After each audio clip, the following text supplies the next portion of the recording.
I don't know about you guys, but I am such a bookworm. I love a rainy day and getting cozy with a new book. I even love the smell of books. And of course, mystery or thrillers are my go to, but finding the time to sit down and actually read them, that's the real mystery. So, as much as I love the feel and smell of a good page turner, I also love Audible. You can listen to thousands of audiobooks, podcasts, and originals while doing literally anything. And the best part, your entire library goes with you.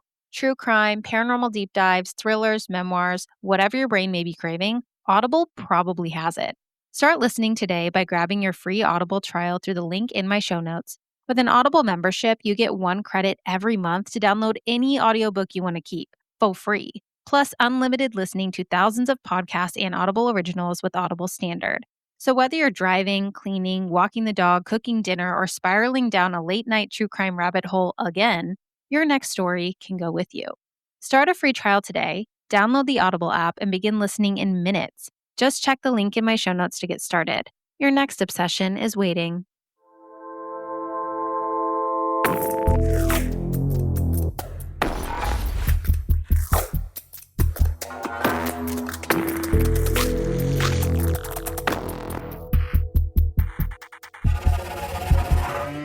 Hello, everybody, and welcome back. This is Suspects and Spirits, and I'm your host, Taylor Seraphin. And it is so close to the end of the year, you guys. I think I can make it. But I'm not entirely sure. I'm living on a prayer and also carbs. I'm always living on carbs, so nothing new there. I had pho the other night and oh man, it just hit the spot. I love pho so much. I wanted to get it for my birthday. I wanted that to be like my birthday dinner. But then it was hotter than Satan's ass crack outside. So we went and got Italian food instead. And then the next night I got some pho because it was more like the seam of Satan's underpants outside, more bearable. Arizona this time of year is actually just it's insufferable. I can't stand it. I hate it. I'm so temperature sensitive because I hate being too cold. I also hate being too hot, but I love when it's like nice enough to go enjoy the beach or a pool day. I want to not feel like I'm dying when I step outside, you know? Anyway, thank you guys for the birthday wishes. Everybody was super, super sweet. I got some awesome DMs from listeners wishing me a happy birthday. You guys are awesome. Thank you. Hubby got me some gift cards to get my hair done and a pedicure, which I am in dire need of both. It has been a time here. It's been so busy, you guys. I'm sure you've seen my TikToks. My roots are to my fucking ears. They're so bad. So definitely going to put that to good use before our trips this summer. Oh, I got more Haley Williams tickets. Surprise for myself. Got them for myself because the presale was on my birthday. Hello, it was my 33rd birthday. It was like the universe said, "Here, bitch, get some tickets." And you guys, the ticket prices were actually very reasonable. Like actually more than reasonable. I just want to like PSA real quick cuz I've been hearing all about this blue dot fever bullshit, and I would like to say it does not have to be that way, you guys. Haley, our Lord and Savior, she made that shit so easy. So easy. The first time, she was super mad at Ticketmaster and Live Nation, as were all of us, because they didn't require the code that we all got. So bots went in and they stole all the tickets and they hiked up the prices. It was a fucking nightmare. But this time, everyone got their unique code. And when the presale happened, I was like, preparing for the worst. I have like Ticketmaster PTSD. And it was not even an issue. There were like 1,600 people ahead of me, and I hit that join the waiting room button like immediately. And I still got pit seats, 2 of them, for under $200, you guys, in another state. Do you know how unbelievably rare that is in this economy? Babe, I was so excited. I was like, hell yeah, Miss Williams, this is why we love you. She absolutely said, no to bots, no resale over face value. Get that shit out of here. And guess what? I paid a little bit more because I wanted to be like upfront, in the vibes, because that's just me. But the other seats were like 35 to 80 bucks, you guys. I only paid $90 per person for our pit seats in a big stadium, like a big stadium venue. So I don't want to fucking hear artists being like, there's nothing I can do. Yes, there is. Yes, there is. It might be more stressful and take more time and effort, but yes, you fucking can. My oldest the other night was like, "Oh, Olivia Rodrigo just announced her tour." And I was like, "I got you, kiddo. I got you. Even if it's nosebleeds, like, I'm going to try my best." Nope. You guys, they sold out to bots in like seconds. Seconds. Go to any third party. They're definitely there for thousands of fucking dollars. The cheapest that people said who, like, actually got tickets to Olivia Rodrigo for, like, floor seats, they said were in the thousands. Thousands for one person, and then the nosebleeds were, like, 300 to 500 range. Fuck all of that. After fees and everything and, like, ticket insurance, that's stupid. That's from one person? No way. I got very curious, and so I started looking at, like, the Bruno Mars tickets and stuff. I was so disgusted. Haley for life. That is my girl forever. I'll go see her anywhere. I love that she made it so easy for her fans. It just sucks that this is a thing we have to worry about now. Like, this has become such a problem, and I hate it. I hate it so much, guys. I want to punch it in the face. Anyways, so that was my week. Getting ready to enjoy our summer break, visit family, have some fun, disassociate until I have to return to my classroom, all that. I do have a lot of work to do this summer, though. So I'm still going to be stressed out, just not as overstimulated as I am being around 35 children all day. Love them so much. But man, that's a lot of noise all day. Anywho, let's jump into today's case because there's a lot to cover here. This is a local one, you guys. We're bringing it back to Arizona today for a truly, truly horrific case that should have been solved way sooner. So listen, okay, I'm actually very disappointed in myself because I really didn't know much about this case.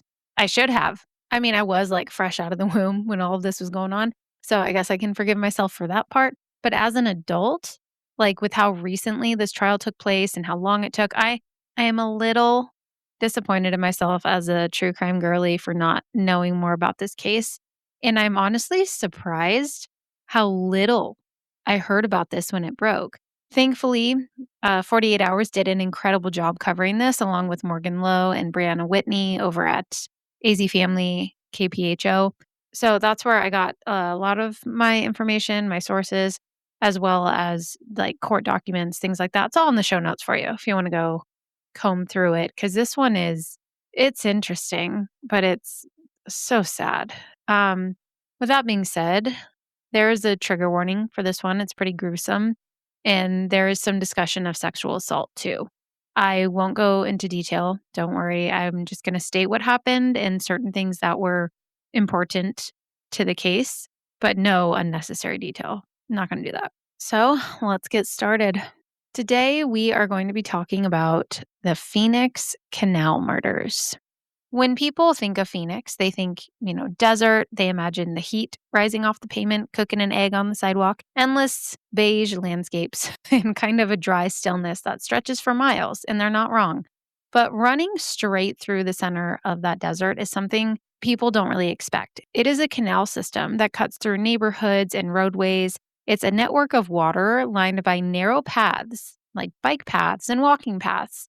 And by the early 1990s, this had become a part of everyday life in Phoenix, especially as more and more people moved into the area and the city expanded outward. Those canal paths became heavily used. People walked them, they ran them, they rode their bikes along them, especially in the evenings when that brutal daytime heat finally softened and we got those beautiful cotton candy skies. So this was pretty routine for a lot of people. It was very normal. And for most, it felt very safe because it was the 90s. But there are certain stretches along those canals that aren't as safe. Places where the tunnels dip beneath interstates, where light drops off suddenly and visibility disappears, where someone could really just stand out of sight and wait.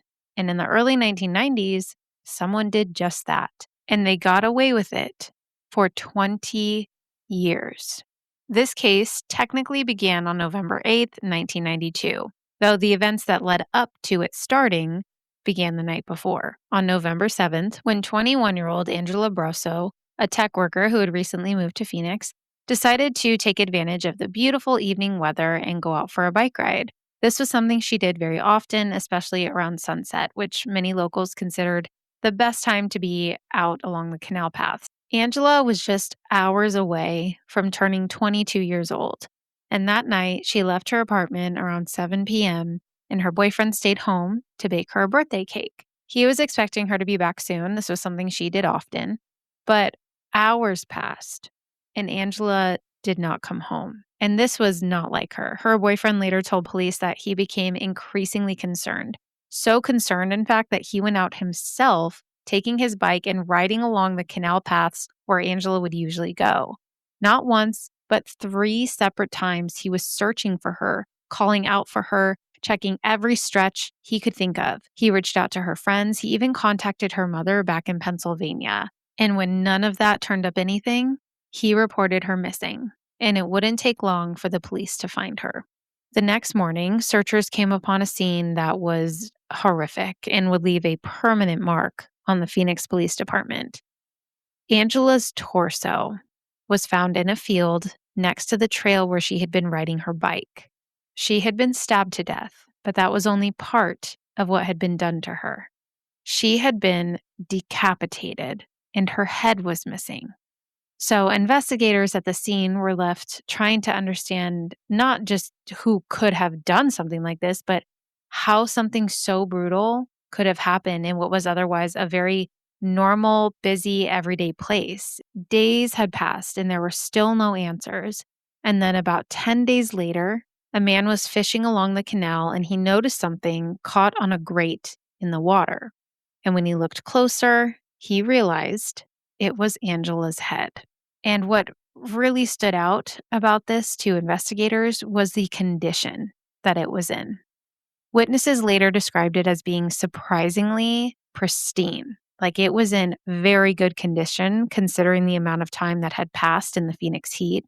And there were even suggestions that it appeared as though it had been preserved, almost like it had been kept somewhere before being discarded, which led investigators to consider the possibility that the killer had held on to it, possibly as a memento, like a trophy, before eventually disposing of it in the canal. And despite the brutality of this crime, there were no solid leads. There were no witnesses, nothing that investigators could use to identify a suspect. And so over time, the case just kind of began to go quiet until less than a year later, about 10 months later, another young woman disappeared under very similar circumstances. 17-year-old Melanie Burness, a junior at Arcadia High School, had been out that evening riding her bike. Melanie was described by her friends as very vibrant, kind, and she was very deeply loved. She was the kind of person who was always surrounded by her friends, by a lot of people. She just had a very strong presence in her social circle.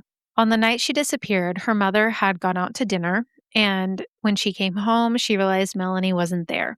She also saw that her bike was gone, so she must have gone out for a bike ride. So this was not something that, raised alarm bells at first, but considering it was about 10:30 at night, her mom was a little bit worried.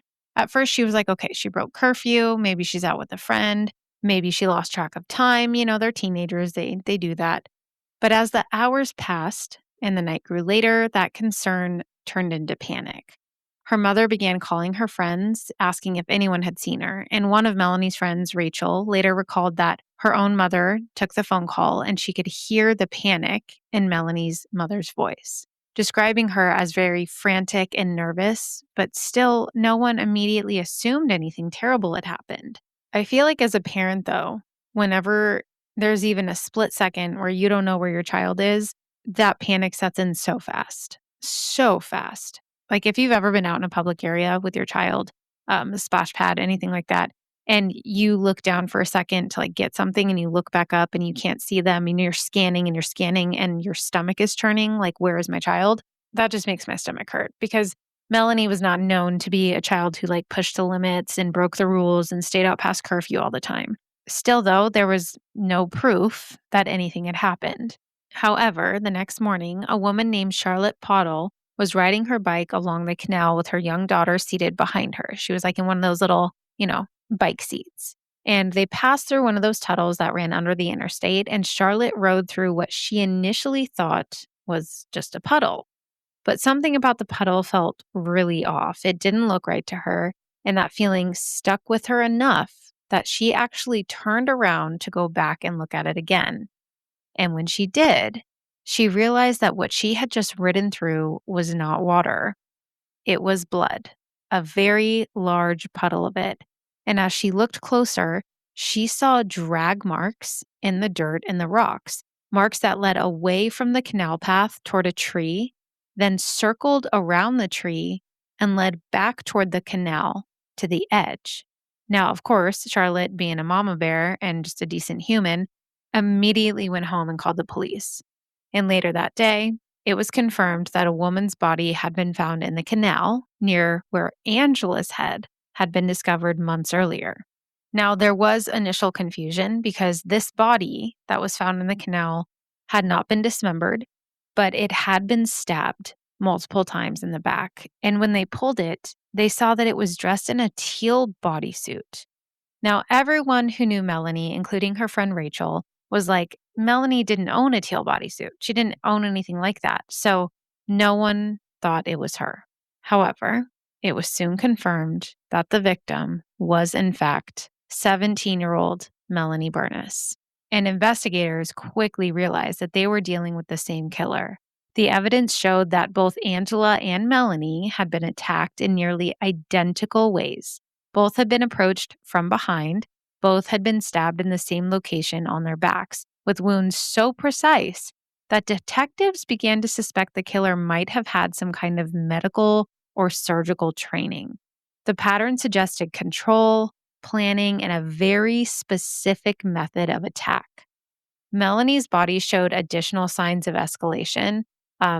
She had been dragged off the path, her clothes were removed, and she had been redressed in a bodysuit that didn't even belong to her, which was super bizarre. And both women had also been sexually assaulted. And as disgusting and horrific as that is, that detail did provide investigators with something they hadn't had before in connection to Angela's murder, and that was DNA evidence. Though at the time, the technology to fully utilize this didn't really exist yet, the presence of the DNA confirmed what detectives already suspected, that both murders had been committed by the same individual. And with that realization, fear completely took over Phoenix. People began to change their routines, women avoided the canal paths, parents kept their children indoors after dark, and for years, the community waited for answers that just never came. This investigation grew to include over 600 people of interest, each one examined, questioned, and ultimately ruled out. And despite all of that effort, the case went cold.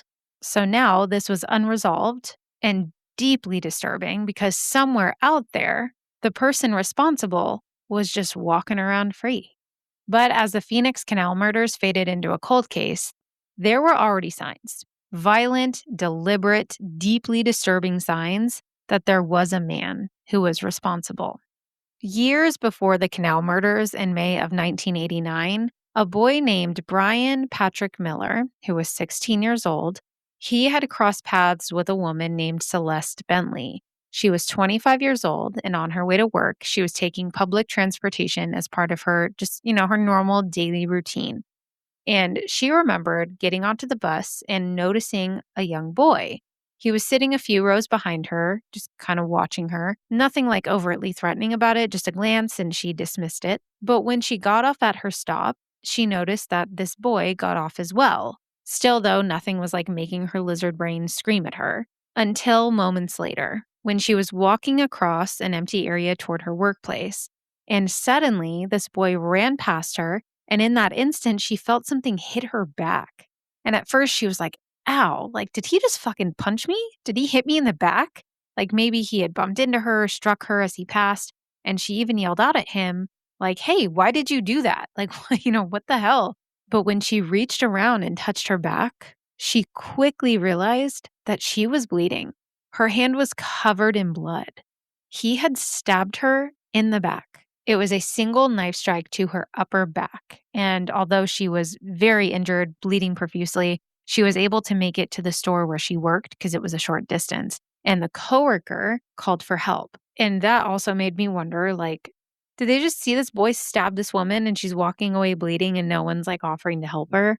I don't know. I wasn't there, but that is insane. Like no one fucking saw that. She had to go to her place of work for someone to help her. No, I mean, listen, I don't know what time it was, how crowded it was right then, but it's just a little wild that no one offered to help her. But anyways, her coworker ended up calling the police, getting her help.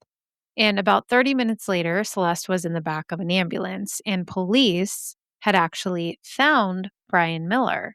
So they brought this boy to the ambulance for her to identify him. And immediately she was like, yes, that is the boy from the bus. That is who stabbed me.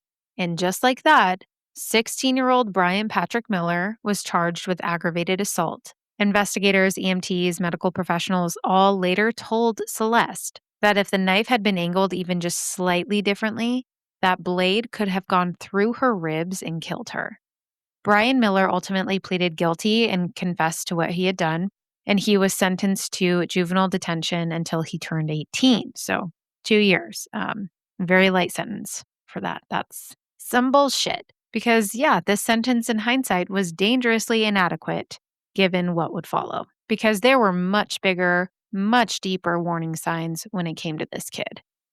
During that same period, while Miller was still a teenager and he was in juvie, his mother made a discovery that would later take on a chilling significance to this case. She found a handwritten note among his belongings in his room.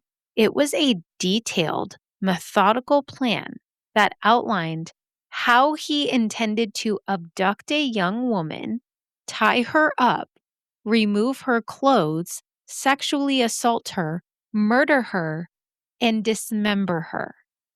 Yeah, at 16, he was writing this down. It was literally like step 1, find a girl and abduct her. Step 2, tie her up, put her in the truck. Step 3, remove her clothes and rape her. That is how detailed it was. Disgusting. And this note went further. Like he described in explicit terms the idea of decapitating his victim and keeping the head, preserving it as a trophy. The level of detail was not impulsive or abstract in any way. It was very calculated and disturbingly aligned with what would later happen to Angela Brosso. His mother, Brian's mother, was so alarmed by what she read that she took the note directly to the Phoenix police, expressing, fear for her own safety and making it very clear that she did not want him returning home after his release. And yet, despite the severity of what that note described and what he had just done, completely unprovoked, to a random woman, nothing meaningful was done with that note.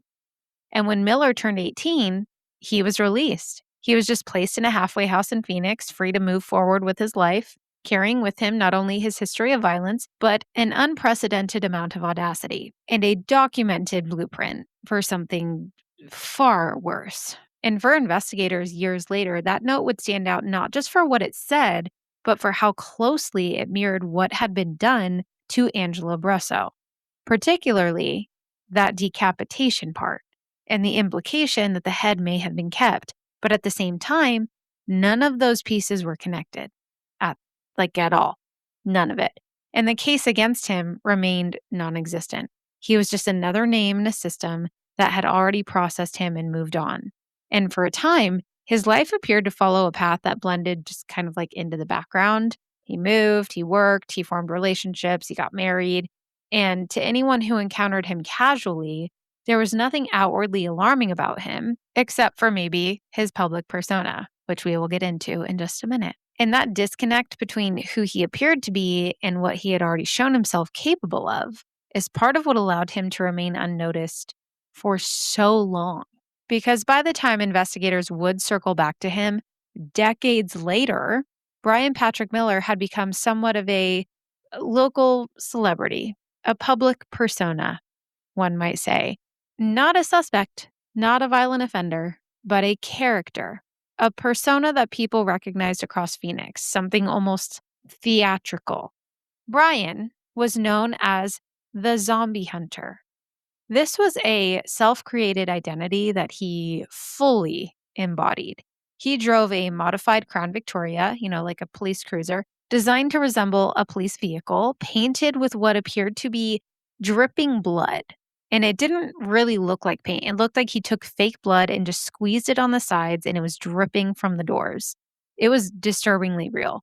And it was outfitted with cages and props, including a full-size zombie mannequin in the back.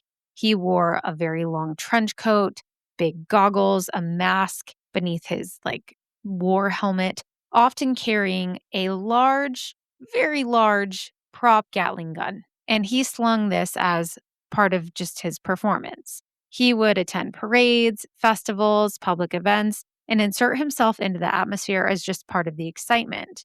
People took photos with him, families recognized him, even law enforcement officers posed with him, smiling beside him without any clue of who he might actually be.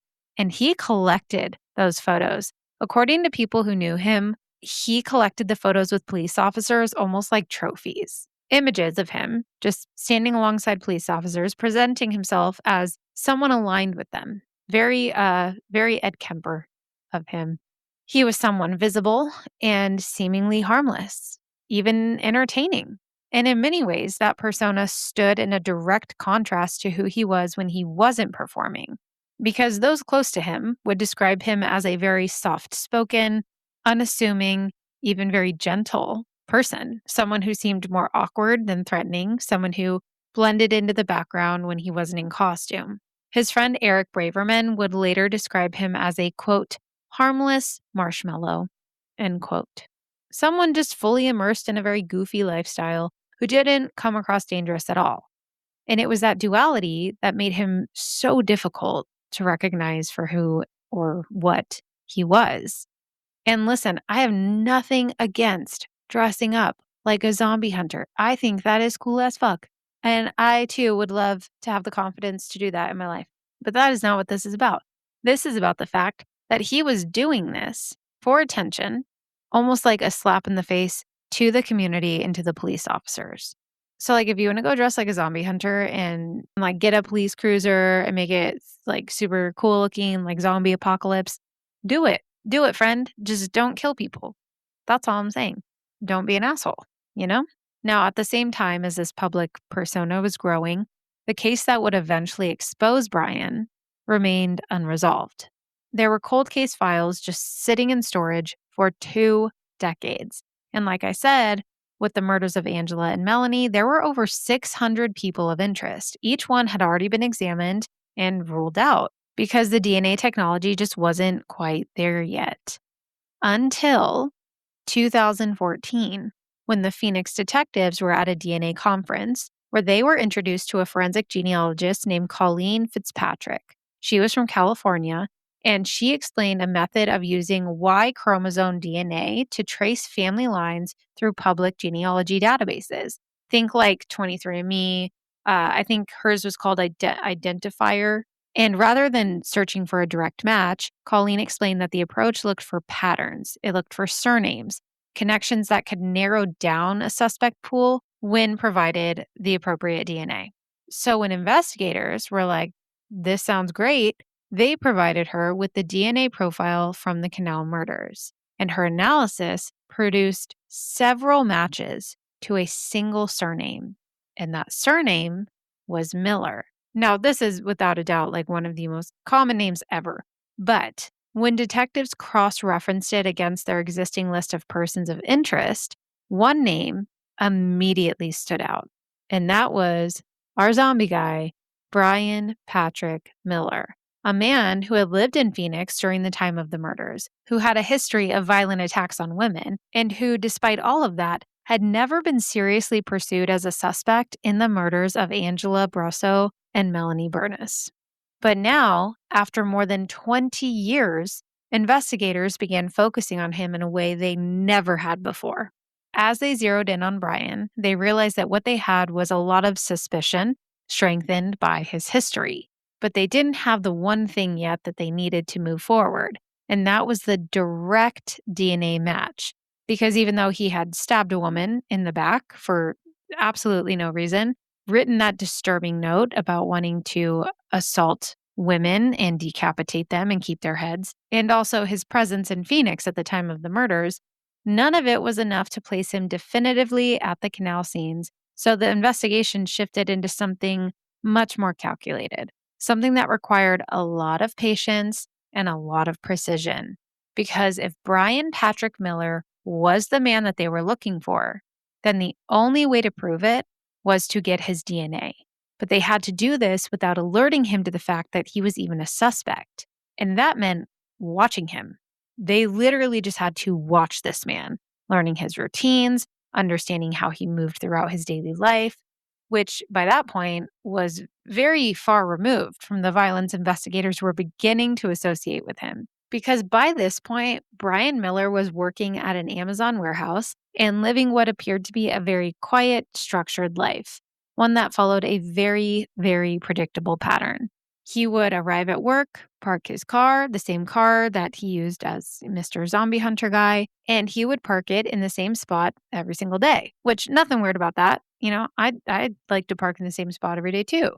But he would come out during his breaks and he would sit in his car and blast his music, like super loud, sometimes very aggressively, almost as kind of a release. And then he would just go back into work. So, I mean, that's weird. It's different if you need like a minute after a really rough day and you just go out to your car and you're like, I need to scream and blast the music. Like I feel that. That's fine. You can totally do that. But this was an everyday ritual that he did. So, I mean, on the surface, nothing about his behavior right now suggested the kind of control or brutality that had been exhibited in the canal murders. But the investigators continued to watch him, building a case that, still needed that final piece, that DNA. Detective Clark Schwarzkopf of the Phoenix Police Department devised a plan that was pretty simple, but it was also very, very risky. He decided that he was going to approach Miller directly, like not as a detective, but under the guise of something else. He was going to give him a reason to engage with him without raising any suspicion. So Detective Schwarzkopf, he introduced himself as a security consultant, and he told Brian Miller that there had been thefts at a nearby warehouse. And he asked if he would be interested in working a side job, kind of just like keeping an eye on the property during his breaks. He offered him $20 an hour, an offer that immediately caught Miller's attention. And in that moment, the interaction began to shift from surveillance to something far more personal, right? Because now he had a reason to meet with him again, to sit down with him again, to talk to him, and most importantly, to create an opportunity to collect his DNA. So all of this whole fake security gig led to a little lunch date. Detective Schwarzkopf arranged a meeting with Brian Miller on January 2nd, 2015. And he was like, let's go to Chili's. Let's go meet at Chili's, sit down. I'll buy you lunch. We'll talk about this job. And he chose this setting intentionally for just normalcy purposes, a place where nothing about the environment would feel threatening or unusual, and where investigators could position themselves quietly in the background, ready to collect anything Miller touched, a glass, utensils, just anything that could carry his DNA. However, when Miller arrived, he did not come alone. Detective Schwarzkopf was very surprised to see that he had brought his 15-year-old daughter with him. This was something that completely shifted the tone of the meeting, because now this man sitting across from him wasn't just a potential suspect. He was a father interacting with his child in a way that appeared very calm, very attentive, even caring and gentle. So they sat down, ordered some hamburgers, and as the meal began, the tension was not visible at all. There was no tension on the surface, but it was there, at least for the detective, because everything was resting on whether or not Miller would do something as simple as take a freaking drink from his water. And for the longest time, you guys, he did not. He ate his hamburger so fast, like he inhaled it in very few bites. But he didn't drink any water during this interaction, even when prompted. Even when Schwarzkopf was like, "Oh, you just want water? Is there something else I can get you? You want a Coke? You want a beer? Like, what can I get you?" And Brian refused over and over. He was like, "No, I'm fine. It's fine. Everything's fine." So with every minute that passed, this operation was risking failure. And Schwarzkopf was like, oh my God, am I going to sit through this whole fake ass meeting and not get any DNA?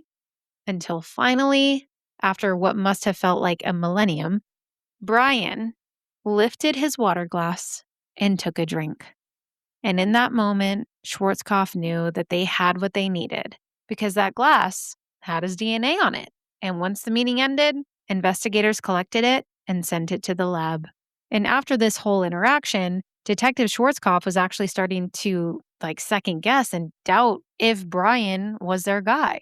He was like, that was a very calm interaction. He was extremely loving and sweet and gentle with his daughter. Brian was not giving off any kind of vibes that would make somebody think he was capable of the canal murders. But 11 days later, the results came back. And Colleen Fitzpatrick looked at Detective Schwarzkopf and said, quote, "It's him." And in that moment, Detective Schwarzkopf could not believe it. He said the blood rushed from his head. He was like, no way. We actually got him. Like that guy who seemed so unassuming. That's our guy. And the DNA taken from that glass matched the DNA recovered from both Angela Brosso and Melanie Burness. He was a match. That man who had lived freely for more than 2 decades, who had built a persona, a life, a sense of normalcy around himself, was now definitively tied to 2 of the most brutal murders in Phoenix history.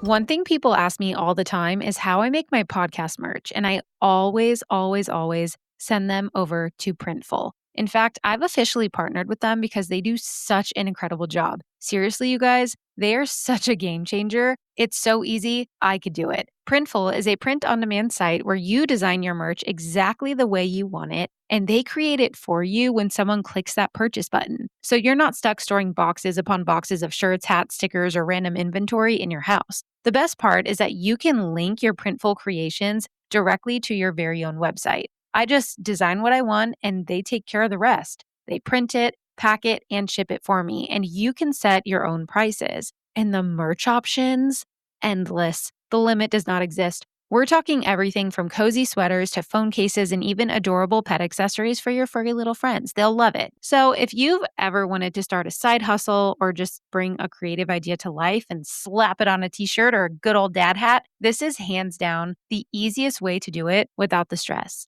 Head over to printful.com/a/suspects to let them know I sent you and get that creative juice a-flowing. The link is in the show notes to get started. Again, that's printful.com/a/suspects to let them know I sent you.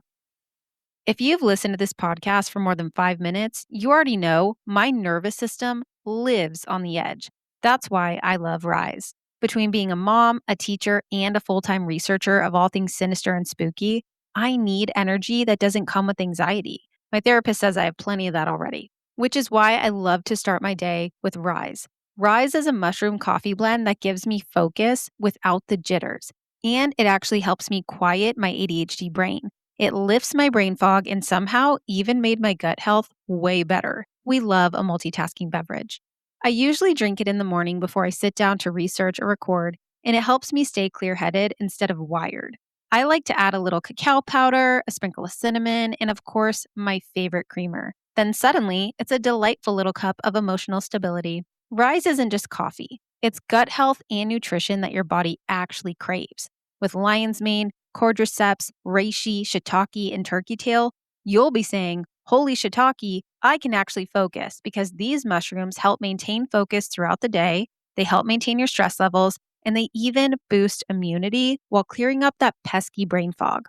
So if you're trying to kick your caffeine habit or you just want something that's genuinely better for your nervous system, head to the link in the show notes and use my code Suspects and Spirits Podcast 15 to get 15% off your first purchase. What have you got to lose? Again, that's Suspects and Spirits Podcast 15 to get 15% off your first purchase.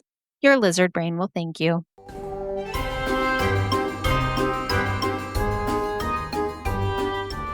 So Brian Patrick Miller was arrested within hours.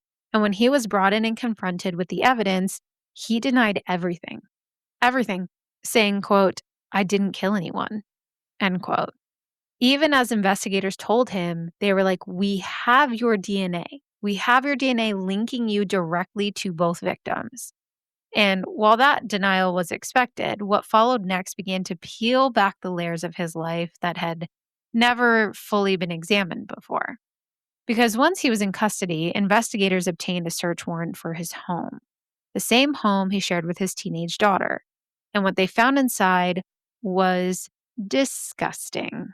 Brian was pretty much a hoarder. The house was filled to the point of being nearly inaccessible. It was stacked floor to ceiling with belongings, trash, objects accumulated over the years. Detective Schwarzkopf said that there was like a tiny walk path through the kitchen and like the living room area to the bedroom. But otherwise, everything was completely blocked. So, of course, the sheer volume of items made it very difficult to move around, let alone search or investigate anything that could tie him further. Investigators had to go through it piece by piece. And guys, there are pictures of this place. It gives me anxiety just looking at it. So, looking for anything that might connect him further to the crimes, they searched for the victim's bicycles, they searched for weapons, for anything that had been kept. But while they found numerous knives and materials that reflected his interests, they did not recover any specific items that tied him directly to the murders. And it was during this phase of the investigation that the attention turned more to the people who had known Brian best, the people who were close to him. And while there weren't a lot, there was someone in particular that had a lot to say. His ex-wife, Amy. Amy and Brian were together for 8 years, and they had tied the knot when Amy was only 19 years old. It was less than a year after she had met him. And at first, she described him as very attentive, very gentle, the kind of man who presented himself as stable, someone she could trust. And together, they moved from Arizona to Everett, Washington, where they lived what appeared to be a really normal life, very normal routine. They were raising their daughter, going on family outings, even taking excursion trips like whale watching. There's photos and videos of them all together as a family, and it would later be described as looking like just any ordinary young family. But underneath that surface, Amy would later explain that something darker was brewing. And Amy said the turning point in their relationship was after Miller's arrest in 2002. Because, yes, he was arrested for another assault on a woman. In 2002, when the couple was living in Everett, Brian had attacked a woman named Melissa Ruiz Ramirez.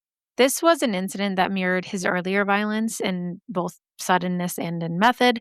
Melissa had been walking at night when Miller pulled over and he was talking to her. And she had actually recognized him from the area. She had seen him before, like talking to her friends. So she felt comfortable and got in his car and told him that she needed to make a phone call. So he drove her to his workplace so that she could use a phone. And while she was there making her phone call, just completely unprovoked, he came at her with a 12-inch serrated kitchen knife and stabbed her where? In the back. He stabbed her in the back, just like he had done to Celeste and just like had been done to Angela and Melanie. The attack was very sudden, very violent, and she fought him off. She fought tooth and nail. The two struggled over the weapon until she was able to finally escape and contact the police. So thankfully, she survived. Miller was arrested shortly after, and while he didn't deny stabbing her, he did tell a completely different version of events, which, aren't we surprised? He claimed that Melissa had attempted to rob him with a knife, that she had just wandered into his workplace off the streets and tried to rob him, and that he was acting in self-defense. Now, initially when I heard this, I was like, come on. Come on, dude. Are you fucking serious? You have a history of attacking women completely unprovoked. She was stabbed in the back. In the back. If it was self-defense, it wouldn't be in the back. Oh my God. I'm not saying that, women aren't capable of attacking men and robbing them. That's not what I'm saying. But considering his history, I absolutely do not put this past him. So when this case went to trial, it became a very he said, she said narrative. And ultimately, the jury didn't believe Melissa's account, which is infuriating. And they acquitted him. allowing him to just walk free once again, despite the clear pattern of violence that had now followed him across state lines. Amy, his ex-wife, would later describe that after his release from jail in Washington, something changed in him in a way that became impossible to ignore.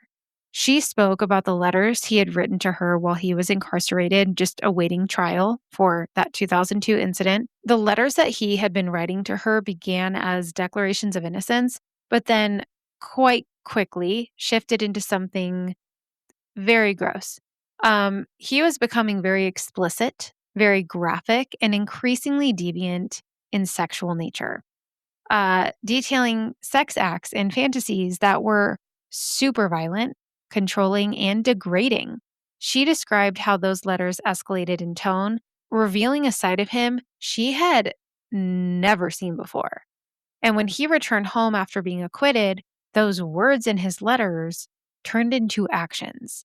And she testified that he introduced bondage into their relationship without consent. He would tie her up, he would use needles on her, and he would incorporate weapons, again, without her consent, including knives. She described moments where he would hold a knife to her throat during sex, and she feared for her life. And when asked why she didn't resist or report it, because they love to ask that question to victims, she said she was trying desperately to avoid confrontation because she was scared of him. She also believed it was her duty as a wife to comply. That was just something she had been taught growing up. And she hoped that if she did just comply, he would, quote, love me enough not to kill me, end quote. And this was a statement that absolutely echoed through the courtroom because of what it implied about his capacity for violence. This guy is just the worst. It's almost like he was masking, like pretending to be this doting father and loving husband until he was caught, until he couldn't pretend anymore because he was arrested for attacking yet another woman. And then he realized, oh, Amy hasn't left. She hasn't, taken my daughter away. Like, she's not going to leave me. So he just decided to reveal his true self. So gross. And what's even crazier, you guys, is that this poor excuse for a man loved to tell on himself. So during their marriage, Amy says that Brian revealed something else to her, something that extended far beyond their marriage and back into the timeline of his earlier life. Amy told investigators that Brian had confessed to her that he had actually killed a young girl in Phoenix years before they met. And this was before Angela, before Melanie. He described to his wife at the time how this young girl, like 12, 13 years old, had come to his door, knocked on his door when he was living in his halfway house, and that he had pulled her inside and instantly killed her. Just no chance. Just immediately killed her, dismembered her, and then disposed of her remains in the trash, leaving them on the curb. And while he never gave a name, he never, told Amy who he was talking about, investigators connected those details pretty quickly to the disappearance of 13-year-old Brandy Myers. Back in 1992, on May 26th, Brandy had been out in her neighborhood participating in a school fundraiser. She was going door to door, raising money for a book drive. Something, ordinary and harmless, the kind of activity that parents allow because it feels safe, because it's supposed to be safe. She was doing exactly what she had been asked to do. She was walking familiar streets, knocking on doors in her own neighborhood, speaking to her own neighbors. And at some point during that process, she was last seen just 2 doors down from where Brian Patrick Miller was living at the time. Again, this was when he was in his halfway house. She was seen heading in the direction of his residence. And that detail, in hindsight, becomes like unbearable because it places her on a path that would have brought her directly to him. And despite his proximity, despite his record, despite the fact that he was living in a halfway house just 1 block from Brandy's school and only 3 blocks from her home, he was never seriously investigated in connection to her disappearance at the time. And the search for Brandy, while extensive, focused outward on unknown threats, on possibilities that didn't include someone already documented within the system. Her family searched, her community searched, law enforcement followed leads, but without any physical evidence and without her body, without any concrete anchor to the case, it eventually became one of those disappearances that just lingered without any resolution. Another cold case. So years later, when Amy shared what Brian had told her, those pieces began to align in a way that they hadn't before. Not as proof that could be charged in a courtroom, but as something that filled that space where answers should have been. Because the details he allegedly described, it all echoed not only the brutality seen later in the canal murders, but also the contents of that handwritten note from his teenage years. He had literally outlined this step by step, all of his desires right there, suggesting a level of control and premeditation and ritual that would later become his reality. And for Brandy's family, particularly her sister, those connections are not abstract. They are deeply personal. Because while the legal system may not have had enough evidence to charge Brian Miller with Brandy's disappearance, her sister has made it very clear that she believes he is responsible, that he is the person who took her best friend, her little sister. And that belief sits alongside the reality that Brandy was never found, that there was no recovery, there was no burial, no final place to grieve, only the absence of a 13-year-old girl who walked down her own street one afternoon doing something so innocent and then never came home. This is what I mean when I say this case is so infuriating. It is so frustrating. But you know what? Thankfully, they did have his DNA for Angela and Melanie. And by the time the trial began in October of 2022, the defense strategy was already very much established because isn't it always? And it was not to deny the killings necessarily, but to explain them. His attorneys openly acknowledged that Brian Patrick Miller was responsible for the murders of Angela Brosso and Melanie Burness, but argued that he was not legally guilty because he was insane at the time. They were like, he didn't know what he was doing. They framed his actions as a result of severe childhood abuse inflicted by his mother, describing a home environment that was both physically and psychologically violent, where he was beaten with a belt and, according to Brian, was exposed to extremely violent pornography. He was subjected to trauma that they argued very much fractured his identity. One of the attorneys told the court, quote, "If you could imagine the making of a monster, this is where that story begins," end quote. And their case centered around this entire idea that there were two versions of Brian Miller, one that functioned normally in society, and then there was violent Brian, who likes to stab women. So, I mean, I have a lot of opinions about this. Let's talk a little bit about Brian's past. So, Brian had been born in Hawaii, where his father died when he was very, very young. He died in a motorcycle accident, and that caused him and his mother to move to Phoenix. She had gotten a job as a correctional officer in Phoenix and is said to have used extreme discipline in their home, like very extreme. Now, his mother passed away in 2010, so she was not around for any of these accusations or to testify or anything like that. But it is supported by Amy, his ex-wife, that Brian revealed severe levels of abuse from his mother and that the abuse began as young as 5 years old, which of course makes you feel bad for him as a child. Okay, I'm going to be very clear. Child Brian, we feel bad for. That is awful. Abusing a child is the most disgusting, cowardly shit a person can ever do.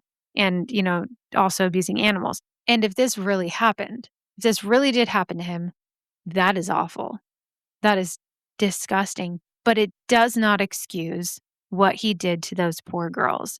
But the defense leaned really hard on this. They leaned heavily on this, saying that no, he was insane at the time of the murders. He did not know what he was doing. And this was further supported by testimony from a psychologist that they brought in who diagnosed him with dissociative amnesia, claiming that he could not remember the murders because it was a traumatic event. And someone with dissociative amnesia has a hard time recalling traumatic incidences, which is a real thing. That is a real thing that people have.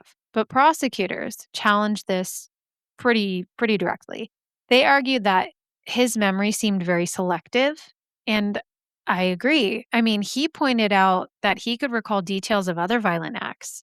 The prosecution talked about how he could recall the stabbing of Celeste Bentley when he was 16 and Melissa Ruiz Ramirez back in 2002, and that the pattern of his behavior showed escalation, it showed control, and it showed intent. It also showed premeditation. It didn't really show dissociation. And they reinforced this with Amy's testimony, which provided a window into his behavior behind closed doors, showing not necessarily a fractured mind, but a consistent pattern of domination and violence. And by all means, those murders seemed very calculated. Maybe not Brandy. That seemed more like a crime of opportunity that I think like kickstarted this for him when he realized he got away with it. But waiting in the canal, getting the blue bodysuit, dismemberment, disposal, hiding in the shadows. That's all very deliberate behavior. And it takes time to plan those things and do those things. Like it was thought out.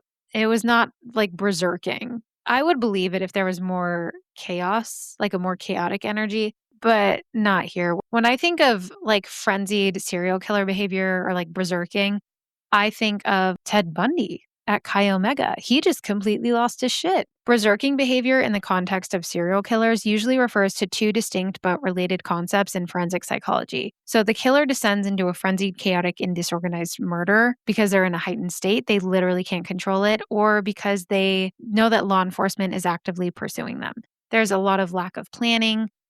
Typically, someone's murdered with a weapon at the scene. It's not brought to the scene. And then there's like the overkill frenzy where they inflict far more wounds than necessary to cause death. There's messy crime scenes. The perpetrator leaves behind vast amounts of forensic evidence. He struggles with self-control, makes no efforts to hide the body or cover their tracks. So, I mean, yeah, he did leave that pool of blood with Melanie's case, but he also attempted to hide her body and put her in a blue bodysuit. That's not like frenzied behavior. He also brought the knife. Like he hid in the shadows and they were months apart. Like if they were frenzied and he was truly acting out of insanity, it would have probably been a lot closer together. I am not a forensic psychologist, but that's what I know about it. And I could be wrong. And even though there are cases like that really is a thing that happens, I just don't think this is one of them. He had a whole ass plan from 16 years old. He had it numbered. Literally, step 1, find a girl to abduct. Step 2, tie her up, put her in a truck. Step 3, assault her. Like, he had steps and he knew what he was going to do way ahead of time. Still, though, the defense claimed that he had no idea what he was doing. Now, I mean, was he mentally ill? For sure. Yes. Anyone who does something like this is very unwell. But not everyone who is abused becomes a piece of shit rapist or murderer. It's very easy to break a human being. You know, children's psyches are so very fragile, but I hate when they only rely on that one thing and they claim insanity. Like, no, I think he knew what he was doing. You know, Ted Bundy also had a wife and kids and he never hurt them either. That it's just how that goes sometimes. This guy, though, was a piece of shit husband and somehow a wonderful father. Well, I mean, I don't know actually, because their living conditions were terrible, very unhealthy. And I don't know how he was even able to have her live with him. I guess if the mom was scared of him, she was likely afraid to go for full custody, you know? But man, I don't know. Like, that's your baby, that's your child. I would be so worried that he would end up hurting her. But I mean, this trial, they leaned hard on all of that. They were like, he's a loving father. He would never hurt anybody intentionally. He doesn't know what he was doing. Dude, his poor daughter. I don't know how she ever reconciled with that. I don't think you ever truly can. But my goodness. Now, his trial, which was a bench trial, which means that there was no jury, it lasted 6 months and it included testimony from 36 witnesses, including the family members of Melanie and Angela. It's important to note that Brian Miller never actually took the stand at all throughout this trial, but he was allowed a statement before his sentencing. And he said, quote, "I am not looking for sympathy today. Today is about the family and friends of the victims. I cannot imagine what pain they have endured. I know I'm different. I thought it had to do with what my mother did to me." End quote. And I'm really not going to read any more of what he had to say because that alone is a statement that attempted to acknowledge the victims while still placing responsibility on his past and things that happened to him. He was never actually taking accountability, and he never did. He never really did. He admitted to it in order to try and plead guilty by reason of insanity, but he never looked remorseful. He didn't apologize to the families. Not that it would make a difference. It doesn't bring back their children or their sisters. And the defense knew that there was a really strong possibility of him facing the death penalty. So, after hearing everybody's statements, it was time for the verdict to be delivered. Judge Suzanne Cohen declared that Brian Patrick Miller was found guilty on both counts of first-degree murder, and she stated plainly, quote, "There is no question that what the defendant did deserves the death penalty," end quote. And when asked if he had anything to say, Miller just basically responded with, "Thank you for listening to their perspectives." More importantly, though, the families of the victims spoke as well, bringing the focus back to what had been taken away. Angela's mother, Linda Brosso, said, quote, "The defendant broke my heart, took all of my hope and light from me and my family. The hole in my heart is so big and empty. The defendant stole my angel from this earth. Angela was my one and only. I will never be able to plan her wedding. I will never have grandchildren. With his actions on that night, he murdered my angel. He ripped my heart, and I will never, ever be the same." End quote. Ugh, that was hard to read.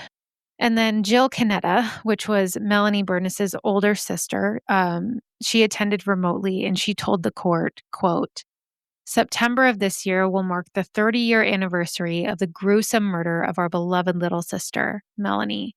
Words cannot begin to explain the level of excruciating pain we experience every single day since her murder.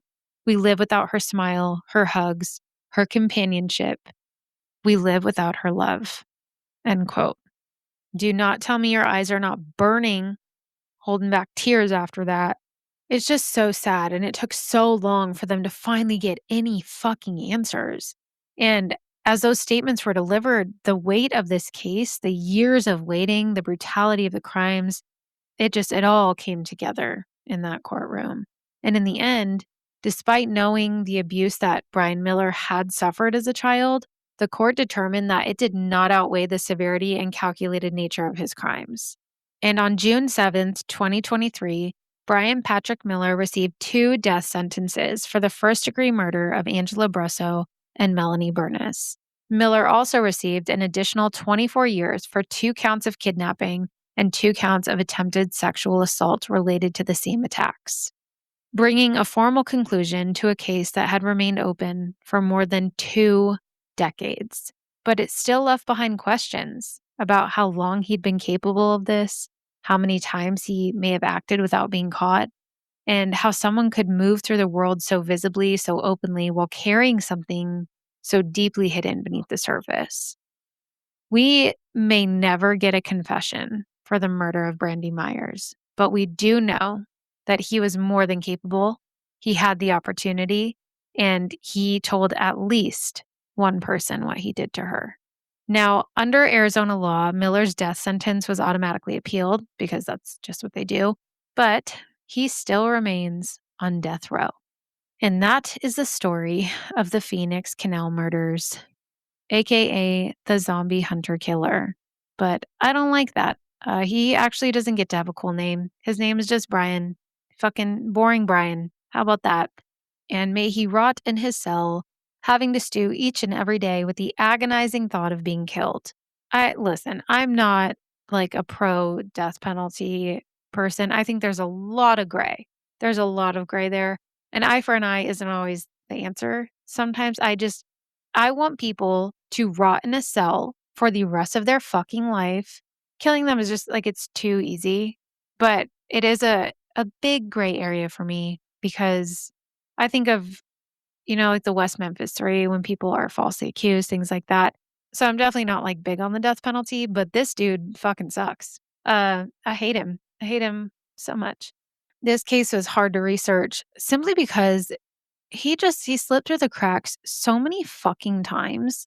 Like, he should have been put directly into an adult facility when he aged out of juvie. Especially with his mother discovering the note he had written. It's infuriating. And then the jury not believing Melissa's story. Dude had a record of stabbing women in the back completely unprovoked. And you're going to question this? Like, what?